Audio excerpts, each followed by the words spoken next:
Good morning, everybody. How did you sleep last night? Did you sleep okay? Yes, well done, everyone.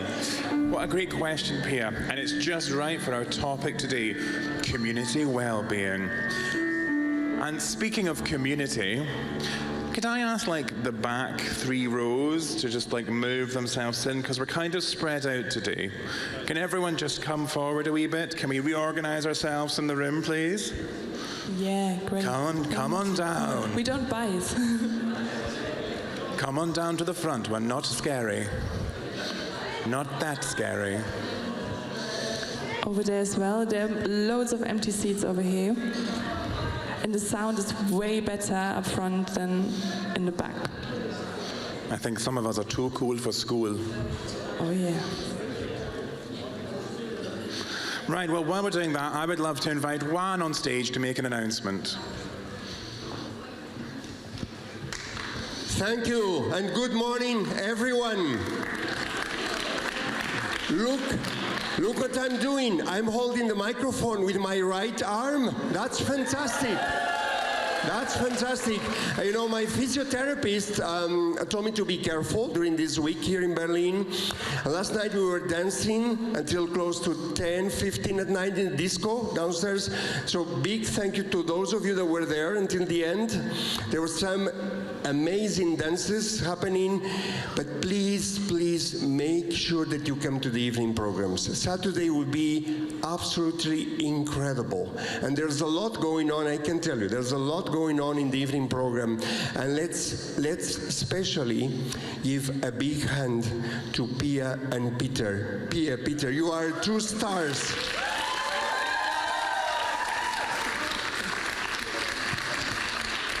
You are 2 amazing stars.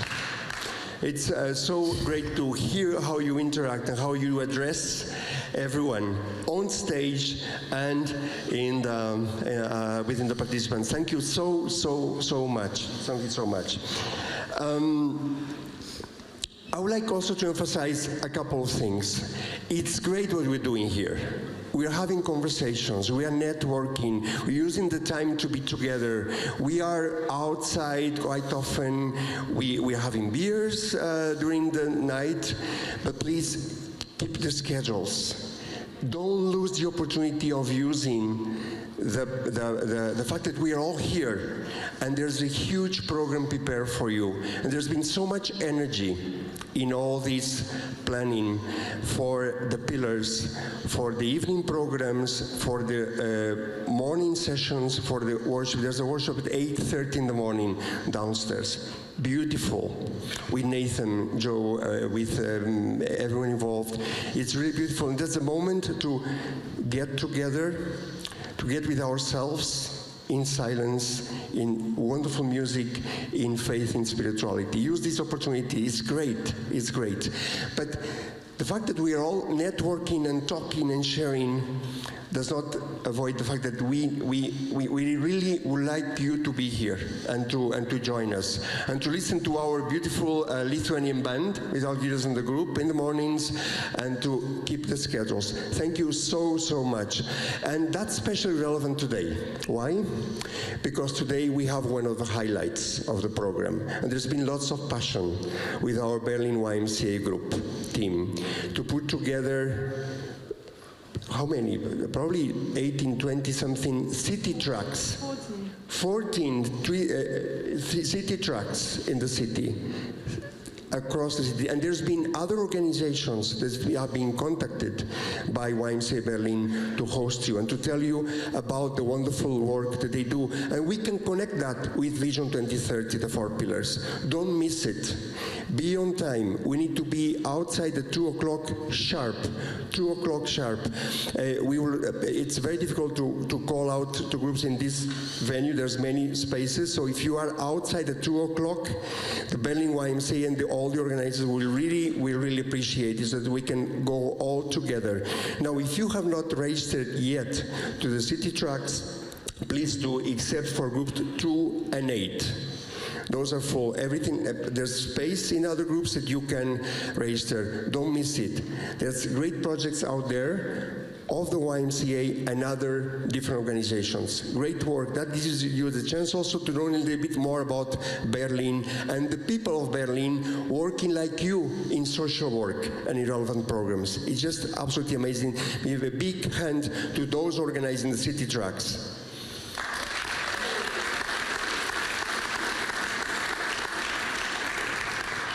And now this is a special note for my colleagues, the National General Secretaries. We will all gather also at 2 o'clock. We have a meeting today with the NGSs, and we'll be talking about a very important topic for all of us in YMCA Europe, which is what's the next step in our response to the war in Europe, to the war in Ukraine. We'll be talking about first stages of reconciliation. What can we do? What is expected from us as YMCA? And we'll have our partners there. We'll have Emma, our president. We'll have YMCA of the USA. We'll have the colleagues from outside Europe that are here as NGSs also. It's a wonderful place. And there's been also a great effort from Hans-Jörg and the team to put this meeting together. We will leave also at 2 o'clock from here. And that will be our special city track also for the NGSs. We are a small group, but we need to be together. So 2 o'clock, please, outside, all together. There will be volunteers with posters. They will tell you what to do, but be there, please. Thank you so, so much. Pia, Peter, over to you. Thank you. Thank you, Juan. Peter, I have a random fact for you. Did you know which massive effects screen time overusage has on our well-being? Some effects are, I'm quoting here, depression, anxiety and brain fog, as well as the inability to regulate consumption of media, cyberbullying, harassment and self-isolation. Regulation of screen time is vital to progressive mental health stability and recovery. So, why don't we put things into action and we try to stack away our laptops and phones for this session, except for the Slido parts. If you want to take notes, I bet there's a piece of paper somewhere in your backpack as well. And yeah. What a great idea. So wise in the morning. Now, I think it's time that we get today kicked off. So I'm going to welcome on stage the people in charge of this session. Please, a warm round of applause for Hannah and Olga.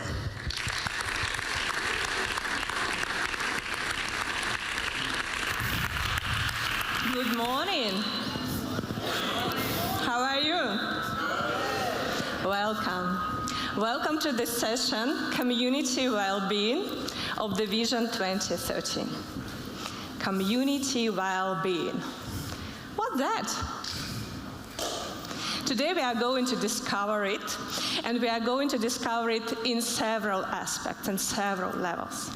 The level of personal health, organizational, and of course their society one. We will share best practices and we will get inspired by several ideas for the future. So before we start, we already said there's going to be Slido again in this session. So please open the link tree, go on Slido, and that's the only time you're having screen time. Apart from that, concentrate on what's happening. So if we start with the topic, you already asked, what's community well-being? So let's just have a look at Vision 2030. In Vision 2030, we understand well-being as, I quote, a state of balance between body, mind, and spirit. We are aiming to create an internal culture in the YMCA where well-being is supported, to build spaces of well-being in body, mind, and spirit, and make sure that young people are being kept safe from harm. We will talk about all these aspects today, and we're very thankful for the amazing YMCA leaders who are going to share their expertise with us on stage today. We will start with the first part of the goals, and we're happy to welcome Tim Roberts on stage. He's the head of Christian Mission at YMCA in the UK. Thank you so much for being here. The stage is yours. Thank you very much. Good morning, everyone. It's an absolute privilege and joy to be here. I'm very glad to be here with my colleague Michael. We've come all the way from London, and I'm going to be speaking today about shalom and what it means to discover the ripple effect of peace. Before we do that, I wonder if you could help me with something. The YMCA I'm part of, we are very busy in our own locality, doing lots of things, and this is the first time that a delegation has come from our YMCA to a YMCA Europe event. And in a couple of months, we have a conference where we're gathering together all of, maybe we have 450 staff and volunteers. We're gathering a big group together. And I would love for you to all to say hello to them. Would that be okay? Is that all right? So I wonder if we could have the house lights up. And I'd love to record a video of you all waving to one YMCA. How do you feel about that? Is that all right? So if we could start, in fact, everyone stand, and it's going to be like a Mexican wave, but of waving. I'm going to start over here, and I want you to say hello to everyone in white. You can just shout or clap or wave. Let me just start the video. So this is from YMCA Europe to one YMCA. Everyone say hello. Hi. A bit more noise would be good. All the way through to Lithuania. Okay, thank you so much. I look forward to showing that to everyone as we gather. You have helped me a great deal. Thank you. Okay, as we're looking at the second pillar of community well-being, we're going to be looking at the ripple effect of peace. What does that do not only within us, but also what does it do in our communities? And before we go any further, I want to show you a picture of my family because I'm missing them. So this is a picture of my family, and I have 2 daughters and 1 son, and my daughter's husband is in the middle. Now, I know he looks like he could be a brother to the others, but actually, Bethany, they're married. They look like they're all mine, but they are. And that was just taken a couple of weeks ago. And my wife Helen is there next to me. I thought you'd like to see that picture. Now, the relevance for that is just recently we have been in a storm. My wife has been given a terminal diagnosis of cancer. And this is the kind of news that no one ever wants to hear. And I'm sure in your life you've been through storms, situations that cause everything to be disrupted. But in the midst of this storm, we have experienced and have known a strange and indescribable peace, where many situations, traumas, they can stop our progress. We literally freeze with fear. Strangely, we have been at peace. We are at peace with each other. We are very close together as a family. And I want us to discover and think about the effect of that peace on the people around us and the effect of that peace actually in our communities. This is the ripple effect.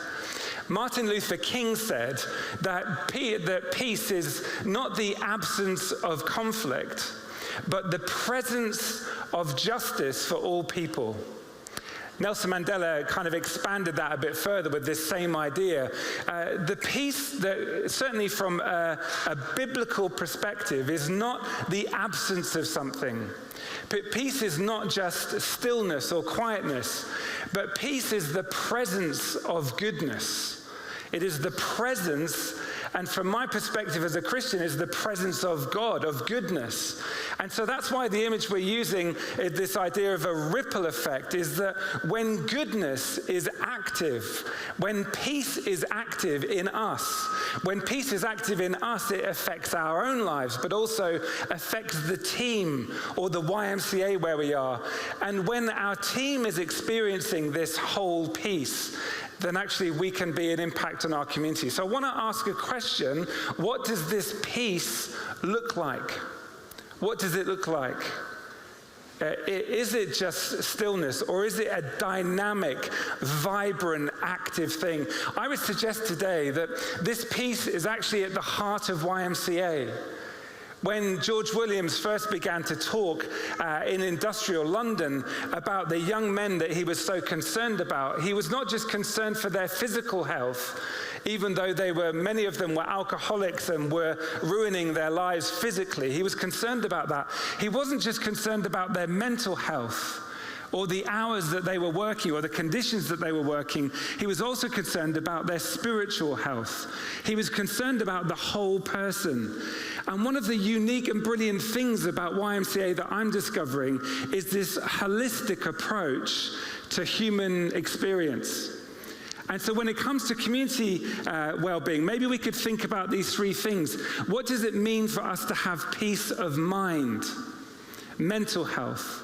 What does it mean to have peace of body, to have physical health? And as Nathan said a couple of evenings ago, what does it mean for us all to have spiritual health? And through the crisis that my wife and I have been going through, we've been very aware that even if your body is in a state of disorder or chaos and you are sick, actually, if you have spiritual health and if you have mental health, then it can impact your body. And mental health is one of those things, particularly working with young people, that many people are talking about today, talking about the mental health of young people after the pandemic. There's much funding available to help address mental health needs. And much of the advice, as well as counseling and talk therapies, much of the advice is to get some exercise. So in order to address mental health, it's good to have physical health. And we're exploring, aren't we? What does it mean also to encourage the emerging generation, young people, to be healthy in their mind and body, but also in their spirit? And I think this is true to the roots of who we are in YMCA. And I want to begin by thinking about this idea of shalom. You may be familiar with this phrase. It's a Hebrew word, and it's an ancient idea. There was an ancient pursuit of peace. And this peace is an active, dynamic thing that doesn't just affect us spiritually, but actually is peace in community. The Hebrew idea of shalom is that individuals would be at peace with their immediate, if you like, their family or their immediate network, but also that communities would be at peace with each other and at peace with the land. Shalom is like a holistic vision of peace. And if we want to see well-being in our communities, we want to see the whole community discover wholeness. So wherever there is brokenness, we work to bring wholeness. Wherever there is darkness, we work to bring light. Wherever there is discord, we work to bring peace in community. And the people of Israel found themselves away from home. They found themselves in exile in Babylon. And because they were there temporarily, it would have been very easy for the people of Israel to said, well, this isn't our home. We're going to be going home pretty soon. So we're just going to live temporary lives. We're going to live temporarily here. And this is what the prophet Jeremiah said to the people at that time. He said this: also, seek the peace, and the word there that is used in Hebrew is shalom. Seek the peace and prosperity of the city to which I've carried you into exile. Pray to the Lord for it, because if it prospers, you too will prosper. This is the ripple effect of peace. When our city prospers, we prosper. When we prosper, we have the potential to bring shalom, to bring wholeness to our communities. There's a connection. There's a connection to how I am, to how we are, to then the impact we can make in our communities. And I want us first to think about this personally and in reflection of our own selves. Let's think for a few moments, if we will, and I want to help and give you a bit of space this morning to think about shalom in me, in you. You see, I've had maybe 30 years in different leadership circles, and many of you in the room are leaders. You're leaders of teams, you're leaders of projects, you're youth leaders, you're on various boards and committees. And what drives that is a desire to make a difference. And you're constantly thinking about the others, the beneficiaries, the young people. We're always thinking about someone else. But in this couple of minutes, I want to encourage you to think about yourself. Because there is a cost to the altruism. There is a cost that we often don't pause for very long and think about ourselves. We often don't think about how we are because we're so busy thinking about how the other people are. So I'm going to give you a moment to think about this. How at peace in this moment today do you feel? How at peace do you feel? And particularly in these three areas. As of today, how mentally healthy do you think you are?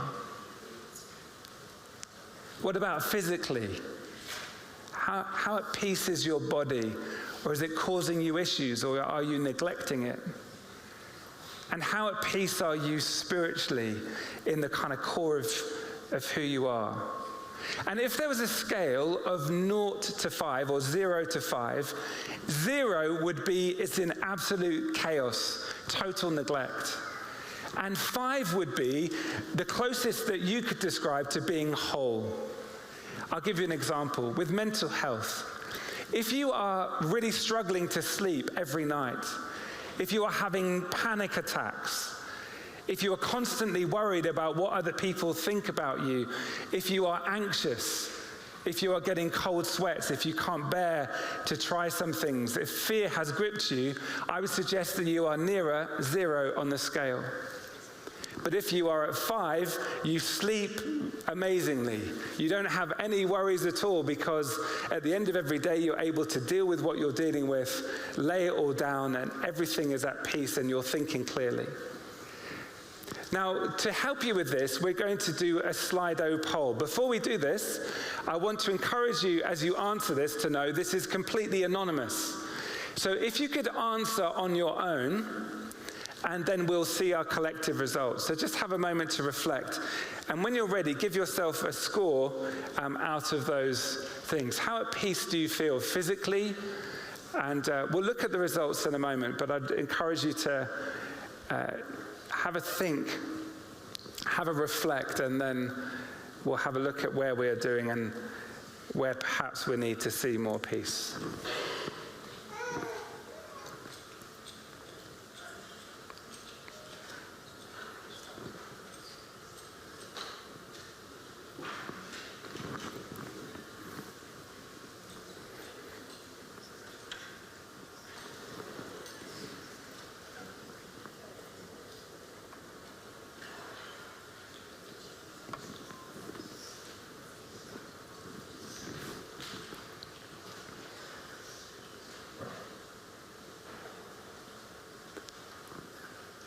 Okay, let's see if we can get this over 100 and then we'll look at the results.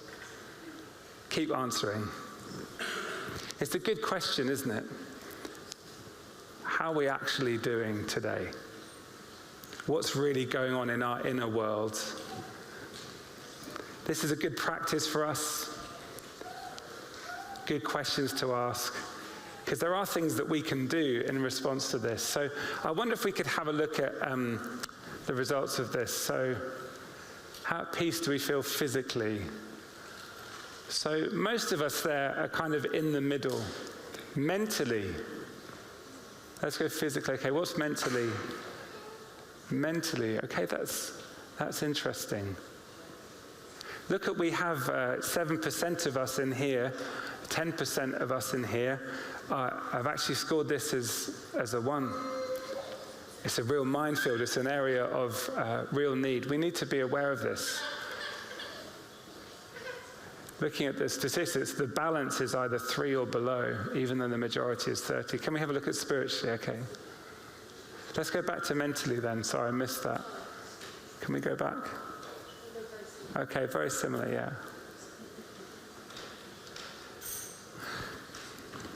I hope this is a helpful process. It's not a bad thing every now and then to pause and reflect how we're actually doing. And if there are some things that we can activate, and maybe even now as we're thinking about this, there are things in your own life, think, do you know what? I actually need to talk to somebody. I actually need to get some help. Or maybe you'd like someone actually to pray with you. And downstairs in the prayer room, which is just down the bottom of the stairs, around the corner from where the dining area is, there are going to be members of a team that are going to be available if you'd like just to chat and to pray through. But that's an interesting reflection. What inspired George Williams was actually the life example and teaching of Jesus. And Jesus talked about giving peace of mind and heart. And it's not like the peace that the world gives. He also said this in John chapter 16, verse 33, I've told you these things so that in me you may have peace. In this world you will have trouble, but take heart, I have overcome the world. Those are such comforting words for me, that he tells us in this world we will have trouble, we will have stress, we will have cancer, we will have disappointment, we will have failure, we will have people betray us, we will get sick, we will have turmoil, but in this world we will have trouble. But take heart, Jesus says, because I've overcome the world. And our friends from Lithuania are now going to lead us in a simple bit of worship, sung worship called Teze. You may be familiar with this. And just a refrain that's going to go over a few times. I'd encourage you to listen to this. You can join into it if you want to. And here is the words of John 14:27 put into action. I wonder if you could hear this. Allow this to wash over you as being a promise of peace over you mentally, physically, and spiritually.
I wonder if we can shift gear to think about our team.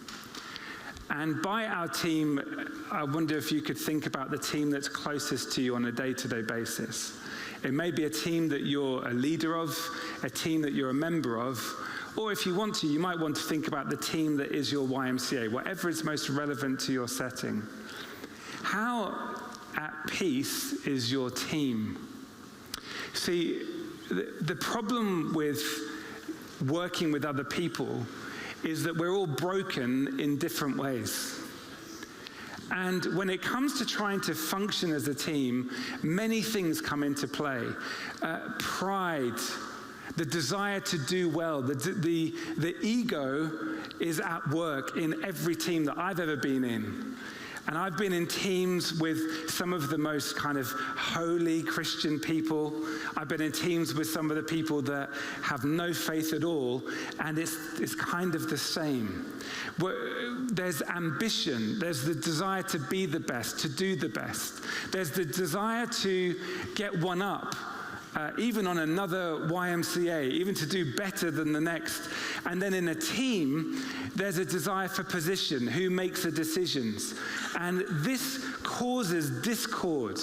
In fact, it is very broken, and we've all had experiences where we think we get to a point where a team is functioning, and then something happens. Someone lies, someone breaks a promise, someone breaks a confidence, and then the fabric of the team is kind of broken. And instead of there being wholeness in our teams, often there is brokenness. Sometimes it's from things that are nothing to do with the team, but what somebody is going through at home or in their personal life, they bring to work, they bring to the team, and then that has an impact on what's happening. And then there is just sheer stress. The things that we all take on, and many of you have very broad shoulders and very responsible. We were talking earlier about being super responsible. Anyone else feel super responsible? Does anyone else see the news feeds and feel like, well, surely I should be helping with that, and I should be helping with that, and I should be helping with that? Does anyone else have that when you're flicking through? What can I do about that? How can I help? Oh, there's another person to help. And when we do that, the stress that we bring on ourselves, the people that often suffer when we experience that stress are the people in our team. And the way we talk and the way we try and relate, the decisions that we make tend to be more like brokenness than wholeness. You see, peace in a team takes us from brokenness to wholeness. It takes us from disunity to unity. About 15 years ago, I wrote a book called The Power of One, because I had seen in my own community the beauty of people from different denominations working together. Instead of, well, it has to be done our way, learning from people who, in many areas, there was much disagreement about doctrine, disagreement about approach. Yet when we realized we loved our town, there was power in that unity. This again is an ancient idea. King David said, where there is unity, there is blessing. God kind of speaks a blessing. And we know that's true in our families. We know if there's disunity between, say, a husband and a wife, a mother and a father, if there's disunity, it causes damage on the next generation. But where there's unity, then there is blessing, there is safety. We know that's true in a team as well. Where there's unity in a team, the people that we're leading are blessed because we know there's a ripple effect to peace. It's the presence of goodness that I'm thinking about. So I wonder if I can ask you a question again, and we will gather some of the information from this, just the anonymous answers. In a team that you're in right now, if you were to give a score out from 0 to 5, this is, or from 1 to 5, 1 would be you are at war. That every time you get together, you might as well get weapons out and throw them across the room at each other, okay? Maybe you've been in a team context like that.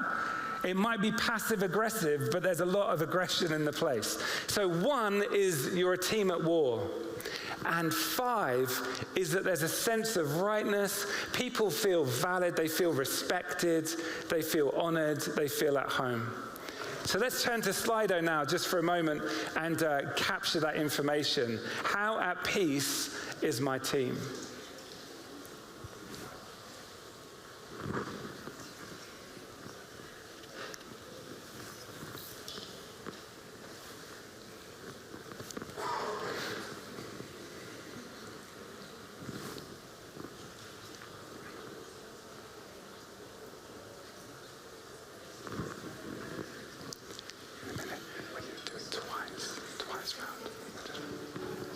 Just wait. Okay, we're going to do the test in just a moment. Let's get that over 100. Good statistics. I wonder how at peace our teams are. And again, this is just a way of capturing, encouraging you to think. And again, maybe there are things that we can do. Maybe there's an apology that we can make. Maybe there's something we can say. Maybe we can change the way we meet together, the way we operate. Because where there's disunity in our teams, how can we expect to have a real impact on our community? Keep going. There's no one else. Okay, let's have the, wonder if we can have that then, Hannah. Thank you. How at peace are our teams? Okay, so there's some healthy team experience going on here. I'm guessing by the majority being 3 or 4, bless you. By the authority, the kind of 3s or 4s, I'm guessing that there's some room for us to grow. And maybe you might be thinking about going back from here and addressing 1 or 2 things. Because if we want to really bring blessing and wholeness to our community, maybe we could improve that in our teams? Majority is 3 and 4. Very interesting. Okay. Now, as a means of thinking about our teams, but also turning this around and, if you like, speaking and praying a blessing over our teams, again, I'm going to ask our friends from Lithuania to lead us. And this time, the refrain will go around 2 times.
Amen. So, in this ripple effect, we experience wholeness in ourselves, and that's a process. But we discover peace in our teams, and that's a process. How much more can we make an impact in our communities? This was at the heart of the very commencement, the initiation of YMCA, the desire to impact communities.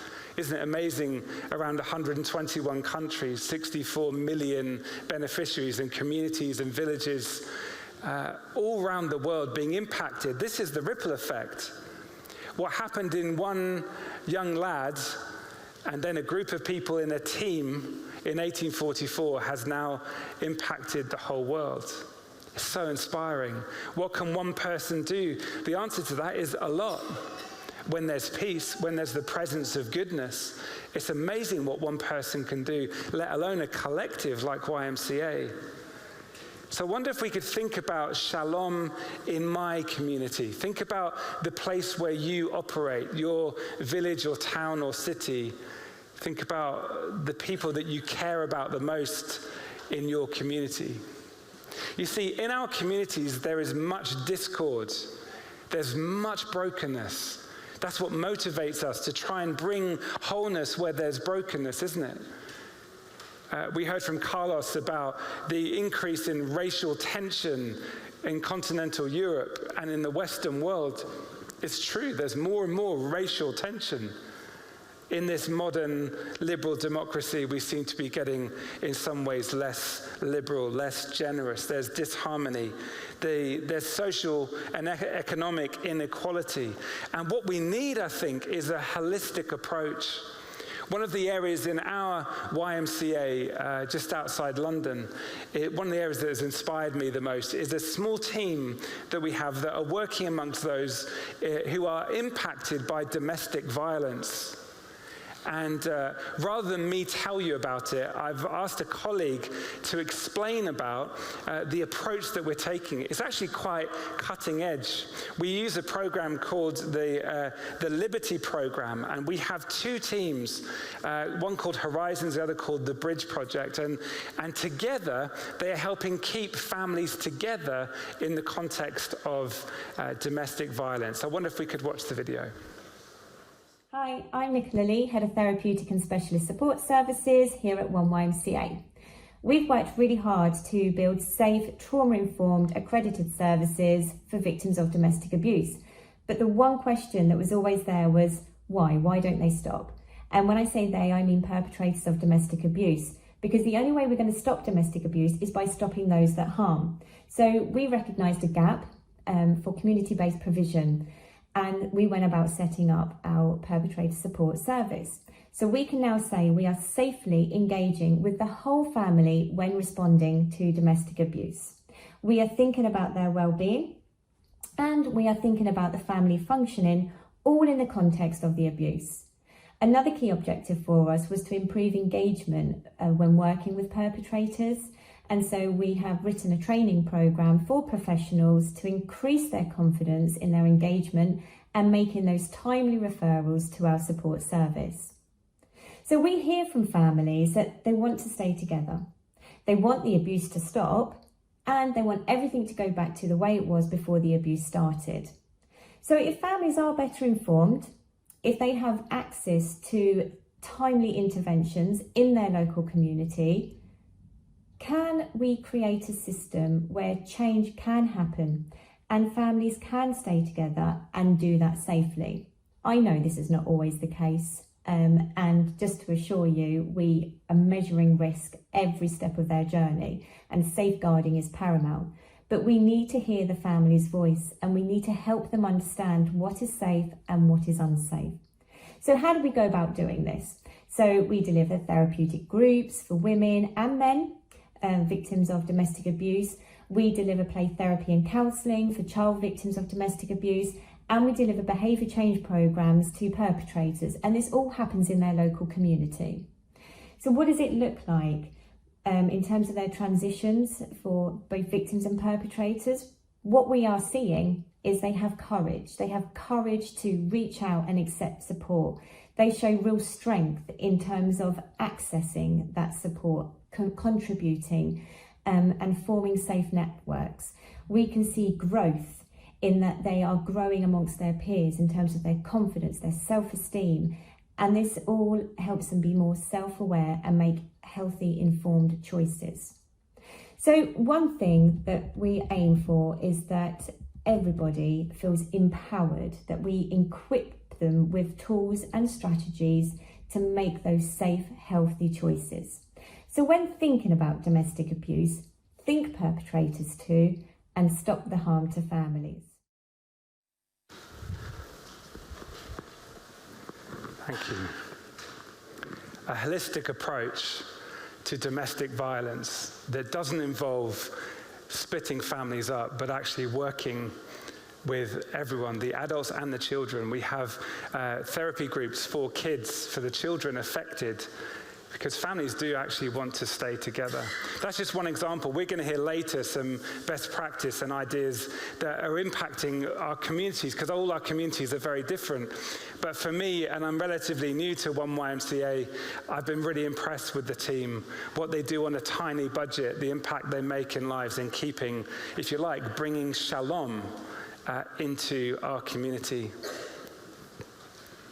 We're going to finish in just a moment, but let me recap, and then we're going to have one final time of, if you like, singing and the peace, that peace song.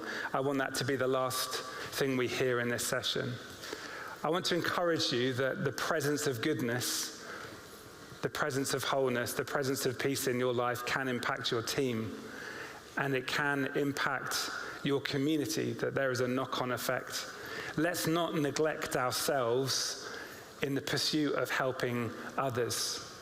Of course, we put others first, but let's remember to care for ourselves mentally, physically, and spiritually, that we might experience peace, that we might know the peace that Jesus offered us, and that would have an impact in our teams, and that would have an impact in our community. So one final time, you might want to join in singing. Maybe we could sing through the refrain just a couple times. So thank you.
So I just want to give a big thank you for Tim and also for our band from Lithuania.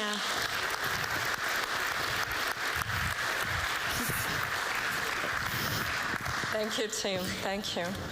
And it looks like we really need to start with ourselves. So, and we would like you discuss a couple of questions together now.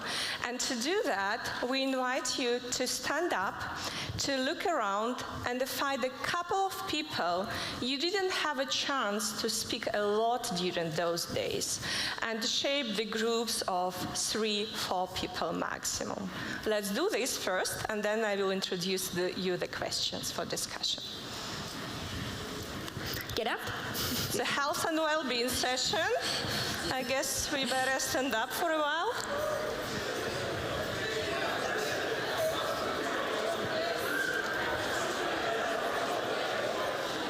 So find those people first.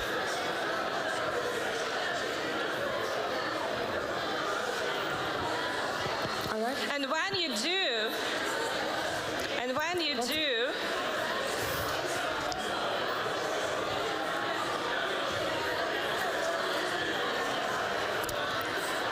that looks really good. Looks really good. excellent. So now you will have 5 minutes to discuss the following questions.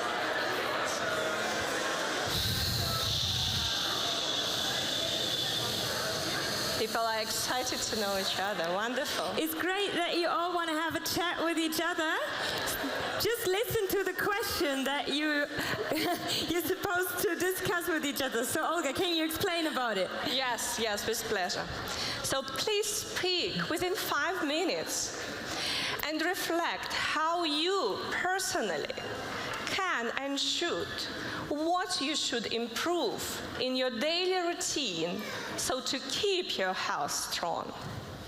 And the second question, and what you should and can, as the organization, as a team, improve internally so your organizations, your YMCAs, your teams are more healthy and sustainable.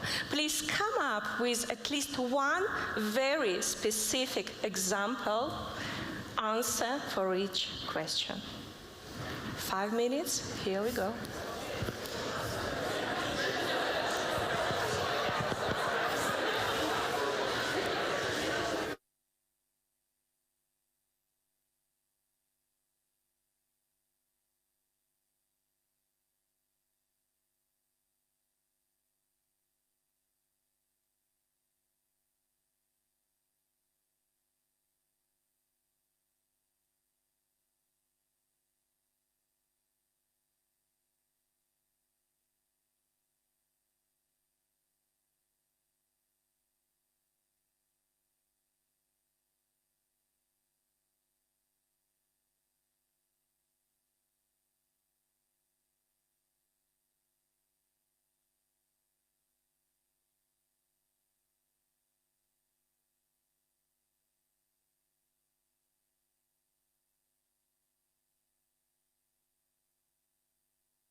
So I can see you're all having some very inspirational conversations.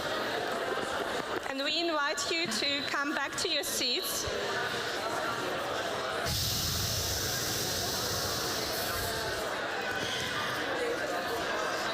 We hope it was to see that you're all having great chats.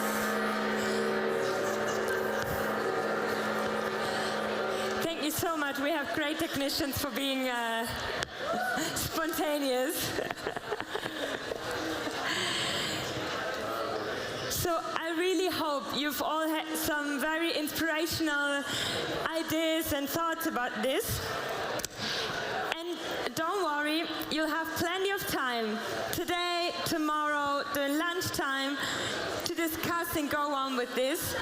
But we have some amazing people on stage, so I'm really asking you to come back, have a seat, come back to the plenary, and we will now continue taking a look at different best practices of how YMCAs are building body, mind, and spirit safe spaces, our second goal, and how diverse approaches can look like to work towards the common goal of strengthening community well-being. And for this very person, we are privileged to have on stage 5 knowledgeable persons whom we are happy to introduce. Please give a big round of applause to Tanya Shevtsova from Ukraine, David Britsan from the UK, Nefeli Kakuri from Greece, Anthony Camilleri from Malta, and Mario Tricilla from Italy. Thank you so much for being with us.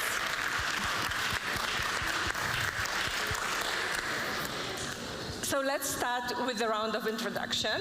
We are really curious to know who you are, what you do, but also what you personally do to keep your personal health strong, to keep in a good shape. Okay. So good morning, everyone. I'm Nefeli from Greece. I'm a volunteer there. And in order to keep healthy, I try to exercise regularly, prepare most of my meals at home, and as for my mental health, I try to make the most of my free time by doing various activities like reading books, meeting my friends, and whatever I like. Thank you. So, buongiorno everyone. Since I'm from Italy, I say buongiorno. And, so I'm Mario from YMCA Siderno, and I'm also the chairman of the sports group of YMCA Europe.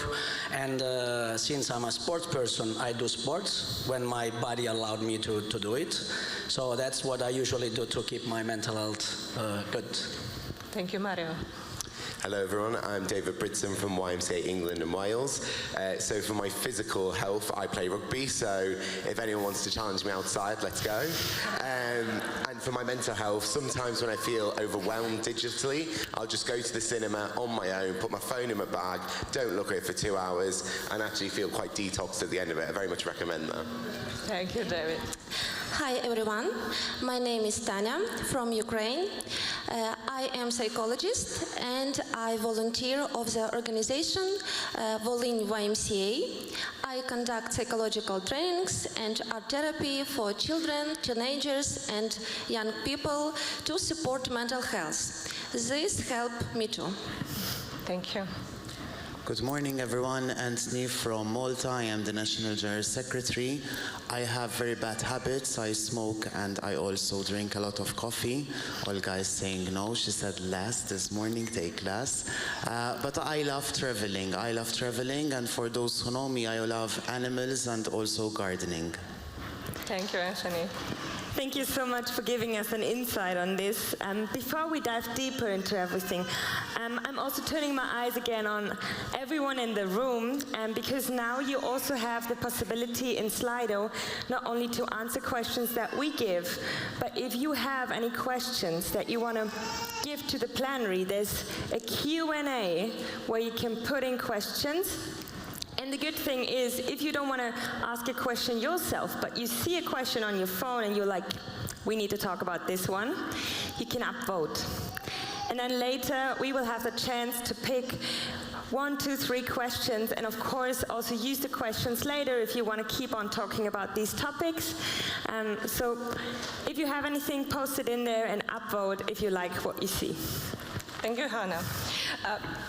Could you please help us explore the topic of community well-being a little bit? How do you understand it?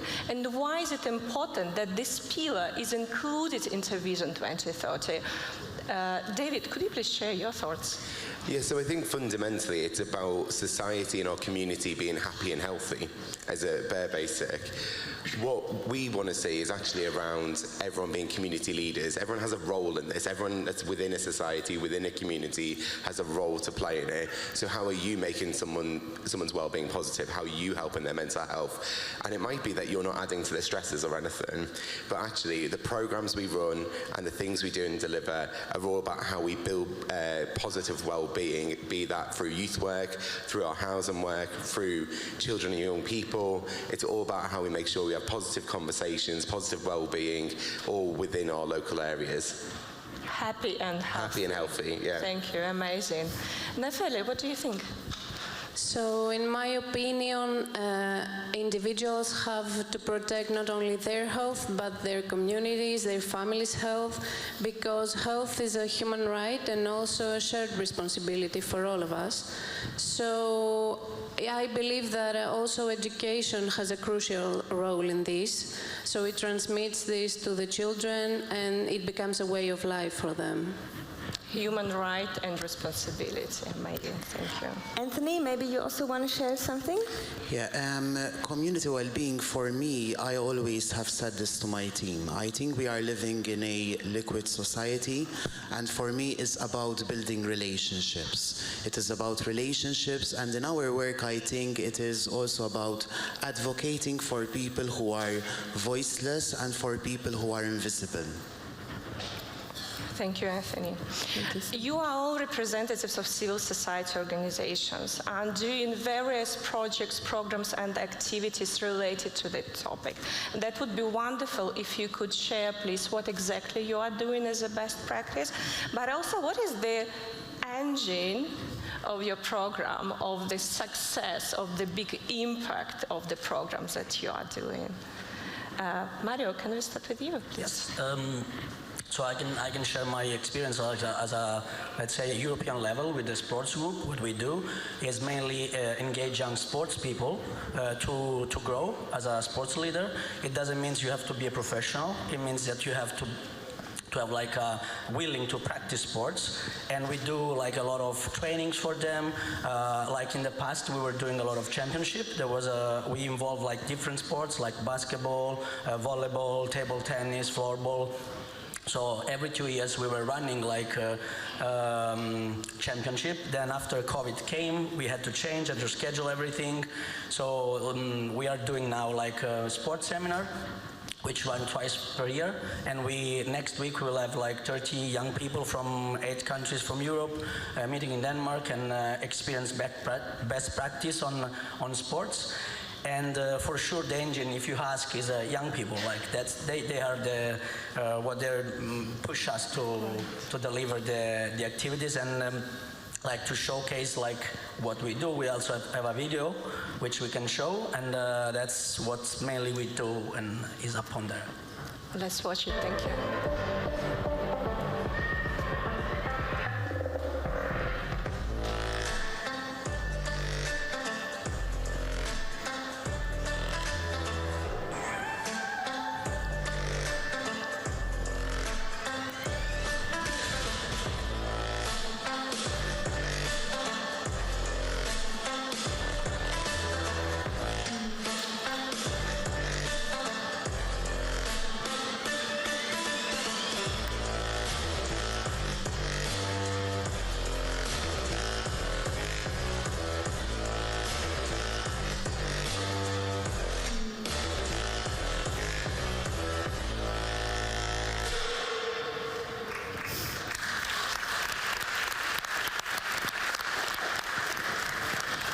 thank you so much, Mario. So we'll get back to you later, and I'll also hand over to Nefeli. I think she also brought us some slideshow to give us an insight of what camps as a space for community well-being looks like in Greece.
Thank you for bringing this. So Natalie, maybe you just want to share a few more words about what you're doing. So in Greece, to promote well-being and health, we execute various types of camps, as you saw in the video, all under the main vision of the YMCA to build healthy mind, spirit, and bodies.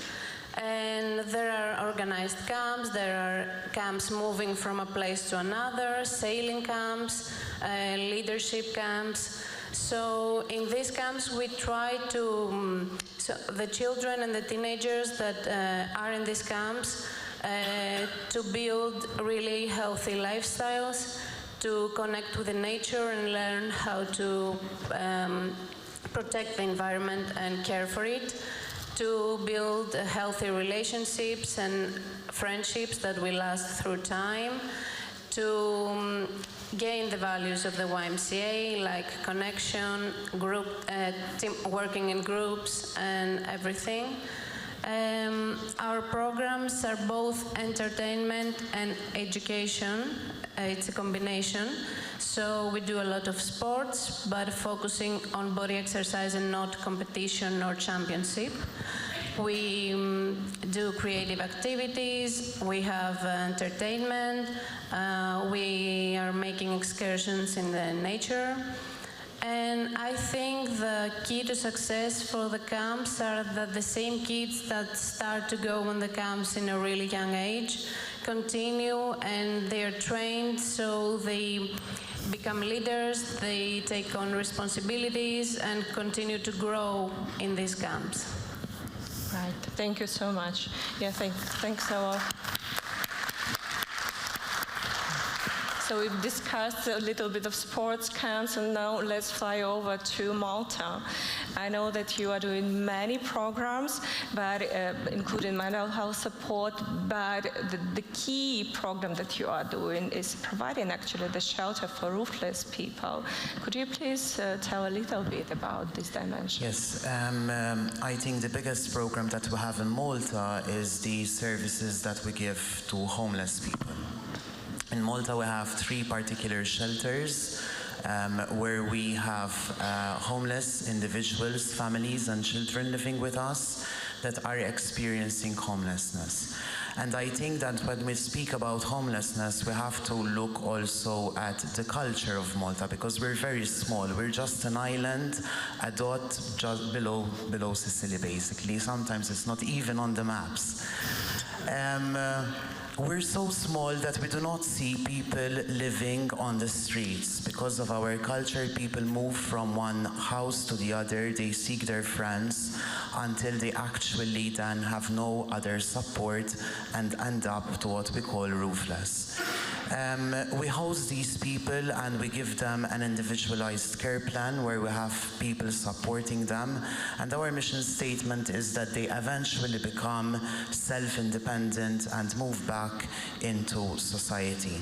But what we do as well is we also assess and regroup ourselves, and we see what we can do more, because this issue is continuing increasing. And lately we have discussed with the government our opening of the fourth shelter, which will focus on people who are 60 plus, because unfortunately we are seeing that 60 plus people are becoming homeless. I must say that last year we had one person that she was 85. At the age of 85, she became homeless.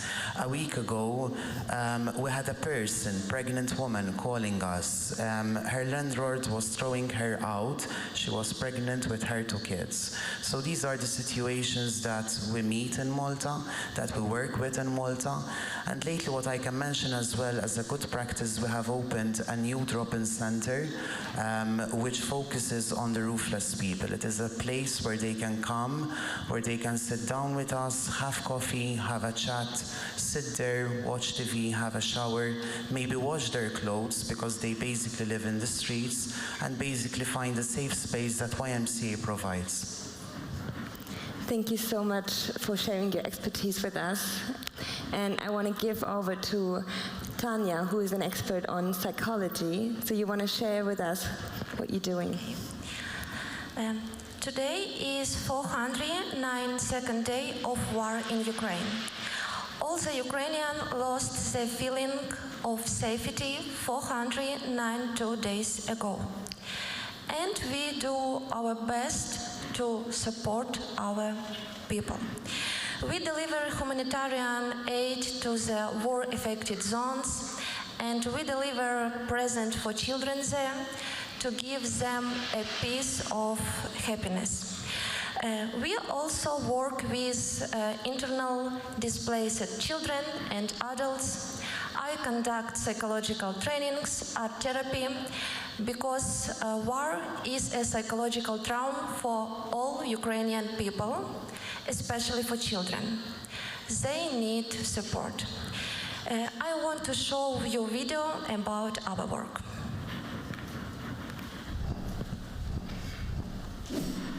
Коли настане день, закінчиться війна, там загубив себе, побачив аж до дна.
Thank you, Tanya. This is incredible what you are doing in these difficult circumstances. Thank you. David, I know that you are also doing with the mental health programs, but you are doing it more in the form of campaigns and advocacy.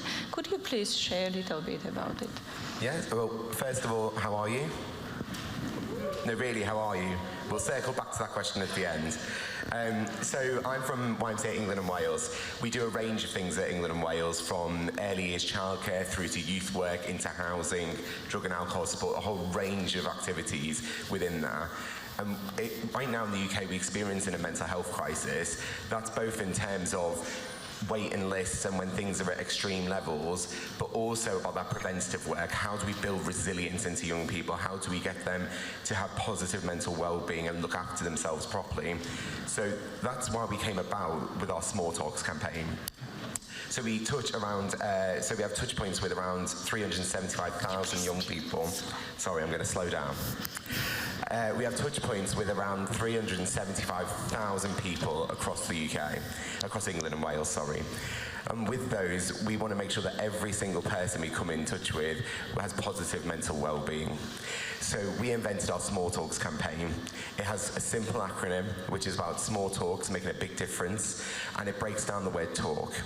So T stands for taking the time out. So we're not just passing each other in the corridor anymore saying, "You're right," and then quickly moving on. We're taking the time to sit down and have a conversation with people. The A stands for asking twice, like I did at the start, not just, "Hey, how are you?" It's actually, "How are you?" and "How can I help you?" and let's have a discussion about that. And then L is about listening. Let's be active listeners and listen to what the person's saying back to us and responding appropriately, rather than breezing on to the next topic of the meeting or asking another question. And K is keep it going. So we do this across our youth work programs, and we embed it into our chaplaincy work. We do it in our housing programs, and we're trying to encourage more and more of our YMCAs locally to take on the campaign to encourage active communication, asking how people are and checking in with people. So we created Small Talks, and it has a number of different streams because it's really grown organically. The first one is a tea talk, so I'm going to be that British person talking about tea. So we encourage people to sit down, we give them a tea bag each, and have a conversation about mental health. The second element that again rose really organically was walk and talk. A lot of our youth workers found it better to walk around their community, walk around a park, and actually have that as an activity on the go and have those positive conversations. And we also do pizza nights where people are talking positively about their mental health, and it's really grown within our YMCA movement locally. So they're the different elements of the campaign and what we've been able to do. Now, I've got a gift for everyone. So my colleagues from YMCA England and Wales will pass around QR codes and free tea bags for you all. I want you to all go away, download the QR code. It's got an international pack. The international pack will allow you to use all of our materials completely for free, tailor them in your own language, and make it applicable to your own setting. We've got activity packs for younger people. For the teenagers, we've got a different one which is more appropriate to their age. There's a whole host of resources, so please download the activity pack. Get in touch with us if you want any help and support. YMCA Europe, as a collective, covers 2 million people. Imagine if all those 2 million people were having positive conversations about their mental health. Now, I think we've got a short video, haven't we? Just to show you our work and embedding positive conversations into our YMCA movement.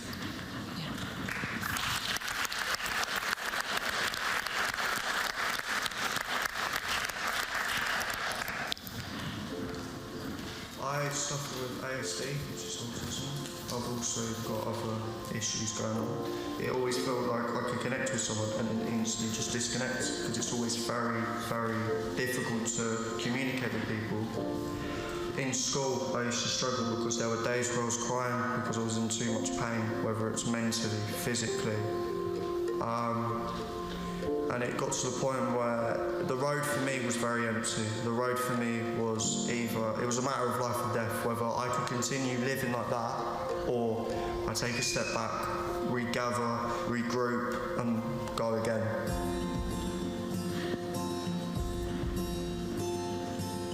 So WAVES is a mental health and wellbeing project for young people aged 13 to 19.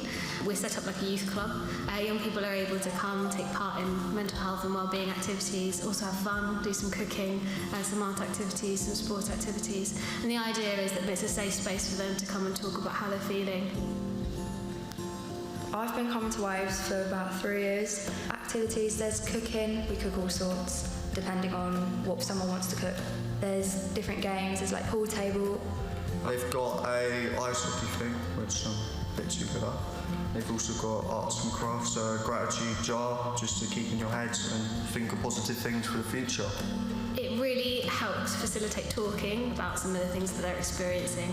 By the time that a lot of the young people leave, they've learnt sort of different skills in talking about mental health, coping strategies to take out into the world and to share with their friends as well.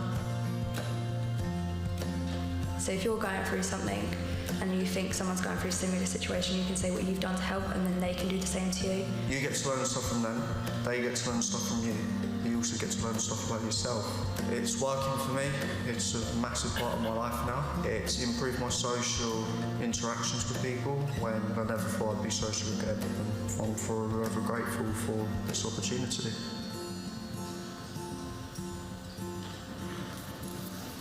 Thank you. Thank you, David, for sharing your experience with us, but also the info packs with the group. Definitely we will benefit from it. And that was a wonderful question. Let's take the opportunity to turn to your neighbor and ask twice, how are you? And listen. Let's do it now for a while.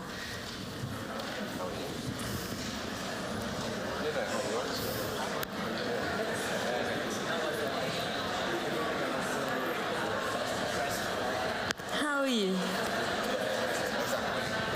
How are you?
It's great to see everyone sharing their thoughts and also making sure everyone's being seen, and that we ask each other the question of how are you? Can we just calm down again?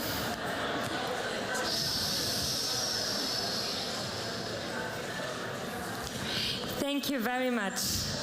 Thank you very much also for participating in this.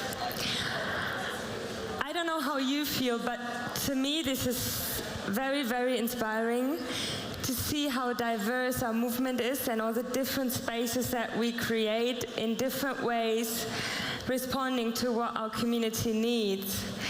And if I look at the Slido, there's so many really good questions.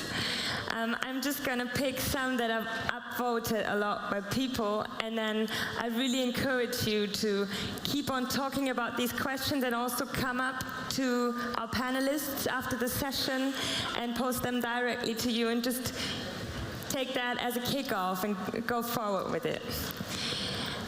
So one of the questions where we actually have two questions that are very similar is, they're changing now. So how you and everyone who's involved in this can be good to ourselves when we work with so many people with heavy struggles. Like, how are we taking care of our teams? That was a second question also.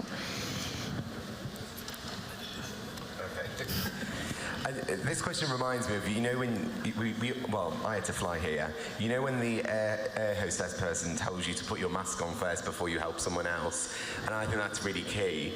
You can't help another person with their mental health or their physical health until you've looked after your own.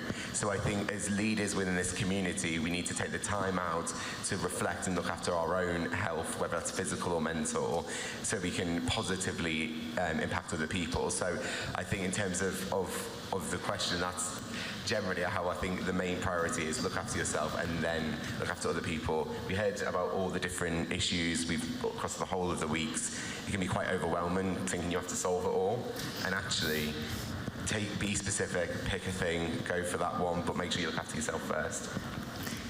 Thank you for sharing. So we have another question that is very interesting, and it's about how do we help support the well-being of more marginalized and isolated communities, and that might be harder to reach. So I think maybe Anthony, you'd be a good person to go for that. To add to what you said, I think, and speaking to NGSs, we have to invest in the well-being of our teams. I think that is a very important message I need to pass out there. Do invest in the well-being of our teams, because it is important. We tend to forget ourselves, and I know what I'm saying, I forget myself as well. To the question that you have just asked, I think that one of the important tools that is helping us a lot in Malta is research. I think this is an important aspect, something also that we need to invest in. Research, evidence-based research. Do everything based on the research, both of our participants and also on the gaps that there is in the community. And this will be, I would say, small miracles to those communities that we cannot reach or that are not reached yet. Thank you so much. Yeah, and we have one more question to you. Let's go back from local and national levels to more pan-European and global one. Could you please reflect on how we, as YMCA, as a big family, can enhance our impact? What can we do better together to build healthy communities? And that's also a question we again pose to you also.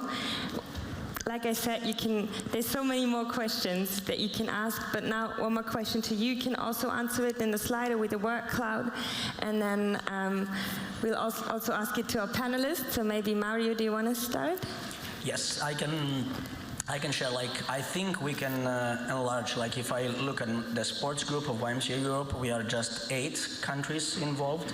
And I mean, when I say country, the country involved the community. So it means Italy, Germany, so we get the local to get to the European level. So I guess we need support from YMCA Europe to enlarge the network, and I guess most of the YMCA here has in local sports, we don't need a professional. So I guess most of them, they even don't know that there is a sports group. So we need to share it and involve them in the group. Now we have the last one is Kosovo joining that, and we are just hoping to support anyone and train all the young people in a sports field. And this is an excellent opportunity to appeal to the group. So if your YMCAs are doing any kind of sports and still not involved in the international cooperation, please come up to Mario after the session and chat about it. Thank you so much. You're welcome. Thank you. Anthony, you are the member of the Movement Strengthening Committee of YMCA Europe, and from this perspective, what are your thoughts about it? I cannot leave here without mentioning movement strengthening. No, I was lucky enough to be part of the birth and development of YMCA in Cyprus. I think also to add to the question, I think that we are lucky enough as an NGOs, as civil organizations, to have these opportunities to meet in meetings like this. This is the time where we can reach out also to YMCA Europe and movement strengthening. There is a lot of information, there is a lot of tools that movement strengthening have worked on. From my experience, few weeks ago, YMCA Malta passed through a very turbulent moment.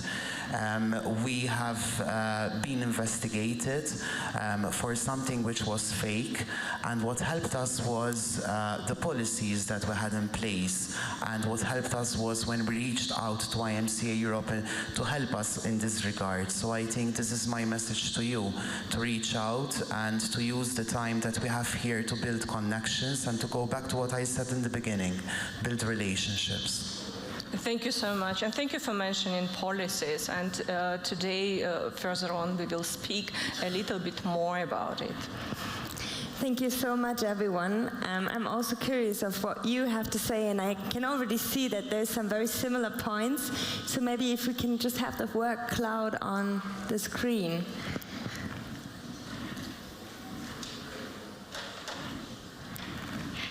So we can see active listening and talking already like very big in the very middle.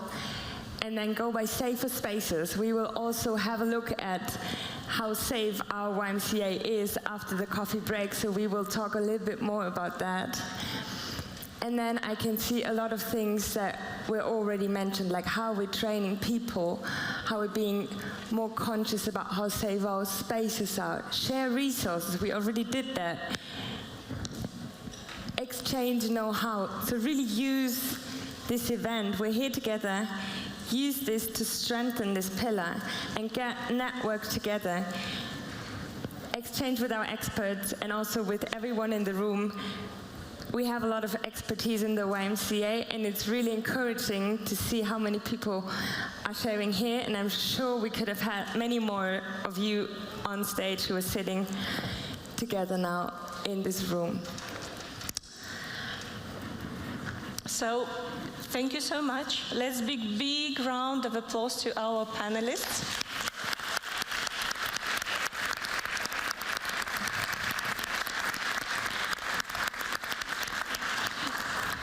We really appreciate your inputs. We have very small signs of recognition for you.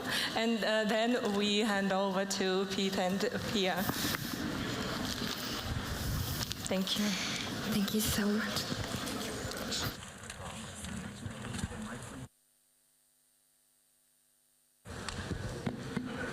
All right, give them one more round of applause, please, folks.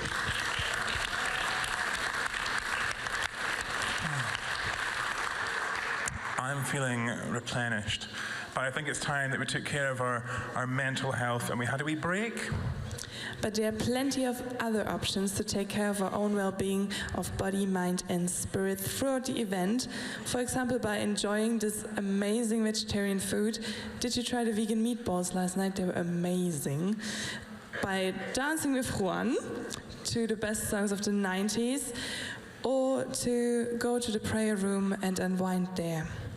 But for now, we'll start with coffee, or maybe a tea talk.